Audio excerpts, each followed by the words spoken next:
Numbers chapter 20. Then the children of Israel, the whole congregation, came into the wilderness of Zinn in the first month, and the people stayed in Kadesh, and Miriam died there and was buried there. Now there was no water for the congregation, so they gathered together against Moses and Aaron, and the people contended with Moses and spoke, saying, If only we had died when our brethren died before the Lord.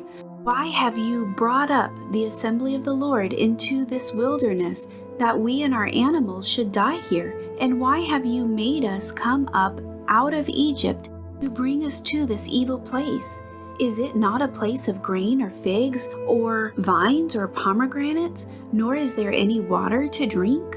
So Moses and Aaron went from the presence of the assembly to the door of the tabernacle of meeting, and they fell on their faces, and the glory of the Lord appeared to them. Then the Lord spoke to Moses, saying, Take the rod, you and your brother Aaron, gather the congregation together. Speak to the rock before their eyes, and it will yield its water. Thus you shall bring water for them out of the rock, and give drink to the congregation and their animals. So Moses took the rod from before the Lord as he commanded him. And Moses and Aaron gathered the assembly together before the rock, and he said to them, Hear now, you rebels, must we bring water for you out of this rock?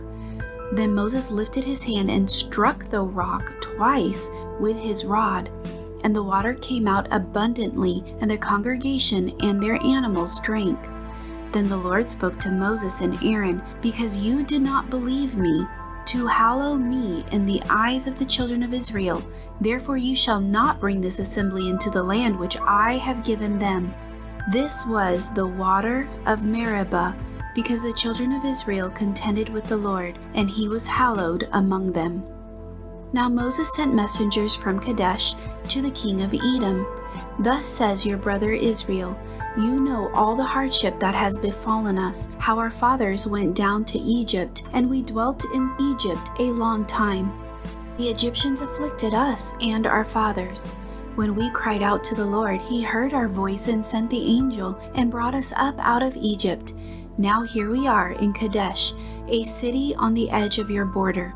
Please let us pass through your country. We will not pass through fields or vineyards, nor will we drink water from wells. We will go along the king's highway. We will not turn aside to the right hand or to the left until we have passed through your territory. Then Edom said to him, You shall not pass through my land, lest I come out against you with the sword. The children of Israel said to him, We will go by the highway, and if I or my livestock drink any of your water, then I will pay for it. Let me only pass through on foot, nothing more.